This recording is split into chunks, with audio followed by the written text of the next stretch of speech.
தூத்துக்குடி மாவட்டம் ஒட்டப்பிடாரம் அருகே உள்ள கீழமங்கலம் கிராமத்தைச் சேர்ந்தவர் விவசாயி சுடலைமணி. இவரது மனைவி சித்திரவடிவு. இவர்களது மகள் கற்பகவல்லி. இவர் மாற்றுத்திறனாளர். கற்பகவல்லி கீழமங்கலத்திலுள்ள அரசு ஊராட்சி ஒன்றிய நடுநிலைப் பள்ளியில் 8ஆம் வகுப்பு வரை படித்தார். பின்னர் பசுவந்தனை அரசு மேல்நிலைப் பள்ளியில் 9ஆம் வகுப்பு முதல் பள்ளி இறுதி படிப்பு வரை படித்தார். இதையடுத்து நாகம்பட்டி மனோமணி சுந்தரனார் பல்கலைக்கழகத்தில் பிகாம் முடித்துவிட்டு வறுமையின் காரணமாக மேற்படிப்புக்கு பணம் இல்லாததால் படிக்க இயலாத நிலை ஏற்பட்டுள்ளதாக கூறப்படுகிறது. கற்பகவல்லி மாற்றுத்திறனாளர் என்பதால் அவரது தந்தைதான் பள்ளி முதல் கல்லூரி வரை அவரை அழைத்துச் சென்று வந்துள்ளார்.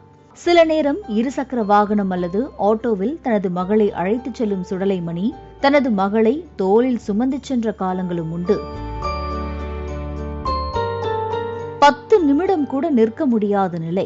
வறுமை சூழல் என்றாலும் தன்னம்பிக்கையோடு தனது படிப்பை தொடர்ந்துள்ளார் கற்பகவல்லி. இந்த சூழ்நிலையில்தான் கற்பகவல்லி குடும்பத்தினர் வாழ்ந்த வீடு சேதமடைந்து காணப்படுவதால் அங்கு வாழ முடியாமல் அருகில் உள்ள மற்றொரு வீட்டில் சிலரது உதவியுடன் வாழ்ந்து வருகின்றனர். மாற்றுத்திறனாளிகளுக்கு வழங்கப்பட வேண்டிய எந்தவித உதவிகளும் கற்பகவல்லிக்கு கிடைக்கவில்லை என குற்றச்சாட்டு எழுந்துள்ளது. இதுகுறித்து கற்பகவல்லி கூறுகையில், தனது பெற்றோர் தனக்கு உறுதுணையாக இருந்து படிக்க வைத்ததாகவும் தனது தந்தைதான் தன்னை தோளில் சுமந்து தனக்கு பக்கபலமாக இருப்பதாகவும் கூறியுள்ளார். மேலும் தற்போது வீடு இல்லாத நிலை இருப்பதால் தமிழ்நாடு அரசு வீடு வழங்க வேண்டும் என்றும் இருசக்கர வாகனம் வழங்குவது மட்டுமின்றி தன்னுடைய மேல் படிப்பிற்காக உதவி செய்ய வேண்டும் என்றும் கோரிக்கை வைத்துள்ளார். கல்வி கற்க வேண்டும், அரசு பணிக்கு சென்று தன்னை தோளில் சுமந்து பாதுகாத்த பெற்றோரை பார்த்து கொள்ள வேண்டும் என்ற மாற்றுத்திறன் கொண்ட மாணவியின் லட்சியத்தை தமிழ்நாடு அரசு நிறைவேற்ற வேண்டும் என கோரிக்கை எழுந்துள்ளது.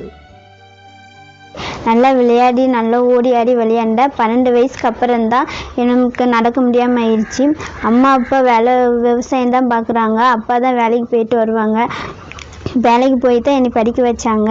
உள்ளூர் ஸ்கூலில் தான் ஊராட்சி ஒன்றியம் நடுநிலைப் பள்ளி 1லேருந்து 8 வரைக்கும் இருக்குது. அப்பா வண்டியில் தான் கூட்டிகிட்டு போவாங்க. முடியலன்னா ஆட்டோவில் கூட்டிகிட்டு போய் தான் விட்டுட்டு வருவாங்க. ரொம்ப கஷ்டப்பட்டு தான் படித்தேன். அவங்க கையில் தோல் சுமந்து தான் என்னை தூக்கிட்டு வரணும். அங்கே பெஞ்சில் தான் உட்கார வைக்கணும். மேற்கொண்டு படிக்கணும்னு ஆசைப்பட்டேன். எம்பிஏ படிக்கணும்னு ஆசைப்பட்றேன். அப்பாவால் முடியல. அப்பா கீழே விழுந்து கையில் அடிபட்டிருக்கு. இங்கே கீழே சின்ன ஆக்சிடெண்ட் ஆகிடுச்சு. ஆக்சிடெண்டால் எனக்கும் காலில் அடிபட்டு ஆப்ரேஷன் பண்ணியிருக்கோம். 2 கால்லையும் ஸ்டீல் வச்சுருக்காங்க. ரொம்ப கஷ்டமாக இருக்குது. வீடு வசதி எதுவுமே கிடையாது. பாம்பு பள்ளியெல்லாம் வருது. மழை பெஞ்சனா பாம்பு பள்ளி வந்துடுது. என்னால் கற்று தான் முடியும், எந்திரிச்சு ஓடக்கூட முடியாது. மழை பெஞ்சால் தண்ணியெலாம் ஒழுக ஆரம்பிச்சிடுது. ரொம்ப கஷ்டப்படுறோம்.